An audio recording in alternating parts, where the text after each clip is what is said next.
बड़का समाचार के बाद अब रहे खबर छत्तीसगढ़ की। रतनपुर के हृदय मां विराजे भगवान कृष्णचंद्र जी के उत्सव के दौरान राधा माधव धाम मां पाछू 5 दिन तक अनेक आध्यात्मिक और सांस्कृतिक कार्यक्रम के धूम रही। 5 दिन तक चलैया विभिन्न कार्यक्रम के दौरान यहाँ उत्सव के माहौल रही। यही कड़ी में कार्यक्रम के अंतिम दिवस में विभिन्न प्रतियोगी मन ला पुरस्कार वितरण करके सम्मानित करे गई।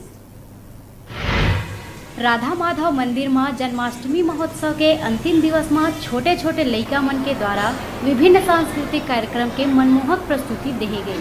ये मौका में लइका मन के मटकी फोड़ प्रतियोगिता घलो रखे गए रही। लइका मन के उत्साहवर्धन करे बर पुरस्कार, प्रमाण पत्र और शील्ड मंदिर के महंत श्री दिव्यकांत दास जी महाराज के हाथ ले प्रदान करे गए।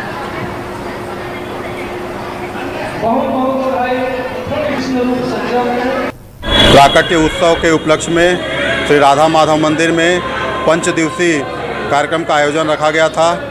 इसमें बाहर से आए हुए विभिन्न कलाकारों के द्वारा अनेक सांस्कृतिक कार्यक्रम का आयोजन रखा गया। स्कूली छात्र छात्राओं के द्वारा रंगोली, चित्रकला, नृत्य प्रतियोगिता और रूप सज्जा का प्रतियोगिता ये कार्यक्रम का आयोजन रखा गया था। इस आयोजन में आज इनाम वितरण का अंतिम कार्यक्रम चल रहा है। इस कार्यक्रम में सभी छात्र छात्राओं को मंदिर के द्वारा पुरस्कार वितरण किया गया तथा उनके साथ साथ उनके माता पिता को भी इस मंच से आज सम्मानित किया गया है। इस दौरान नगर के लोगन भारी संख्या में उपस्थित रहे। रतनपुर ले डिजिटल रिपोर्टर गुरुदेव सोनी के रिपोर्ट।